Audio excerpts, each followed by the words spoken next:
2, 1, bang.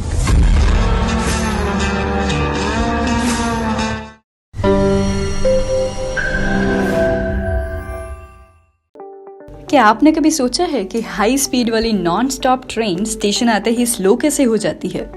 200 से 250 kilometre प्रति घंटा की रफ्तार से चलने वाली ट्रेन क्या स्टेशन आते ही एकदम से ब्रेक लगा लेती होगी? जाहिर सी बात है कि आप लोगों में से कुछ लोग तो यही कहेंगे कि हाँ बिल्कुल, ब्रेक ही तो लगाती होगी।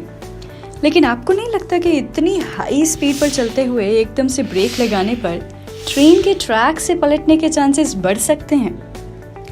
अच्छा चलिए, इन सवालों की गुत्थियों से निकलते हुए एक साथ पता लगाते हैं कि आखिरकार हाई स्पीड ट्रेन स्टेशन आने पर एकदम से कब और कैसे स्लो हो जाती है। एक ज़माना था जहां पैदल चलकर मीलों का सफ़र तय किया जाता था। वहां पर 500 से ज़्यादा किलोमीटर की दूरी को सिर्फ 7 घंटों में तय कर लेना किसी ख्वाब से कम नहीं। इसी ख्वाब को हकीकत में बदला है देश की एक्सप्रेस ट्रेनों ने, और इन्हीं में से सबसे ऊपर नाम आता है 2019 में शुरू हुई वंदे भारत एक्सप्रेस का, जिसने भारतीय रेलवे की प्रगति में एक नया आयाम स्थापित किया है। 180 किलोमीटर प्रति घंटे की रफ्तार से दौड़ने वाली ये गाड़ी 100 किलोमीटर की स्पीड सिर्फ 54.6 सेकंड्स में ही पकड़ लेती है तथा अपनी अधिकतम रफ्तार यानी कि मैक्सिमम स्पीड तक ये सिर्फ केवल 145 सेकंड में ही पहुंच जाती है।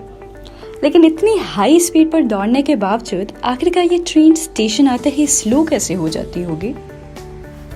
आपके मन में भी ये सवाल पैदा हो रहा होगा ना? इसका कारण ये है कि जब रेलगाड़ी मेन ट्रैक से दूसरे ट्रैक में शिफ्ट करती है तो उसकी स्पीड 100 किलोमीटर नहीं रखी जा सकती। रेलवे के नियमों के मुताबिक लाइन बदलते वक्त ट्रेन की स्पीड एकदम से कम करने के बजाय पहले से ही कम रखी जानी चाहिए। इसलिए क्रॉसओवर पॉइंट से गुजरते हुए ही ट्रेन की स्पीड स्लो हो जाती है। कुछ स्टेशनों पर कई प्लेटफॉर्म ऐसे होते हैं जब ट्रेन मेन लाइन से होते हुए स्टेशन में प्रवेश करती है तो लोको पायलट को ट्रेन की रफ्तार अथवा उसकी स्पीड को अपने आप ही कम करना पड़ता है। इसके पीछे का कारण ये है कि मेन लाइन से निकलकर ट्रेन कई ट्रैक बदलते हुए प्लेटफॉर्म से गुजरती है, लेकिन जब स्टेशन से गुजर जाती है तो फिर से उसकी स्पीड बढ़ जाती है। यही कारण है कि नॉन स्टॉप ट्रेन स्टेशन आने पर स्लो हो जाती है।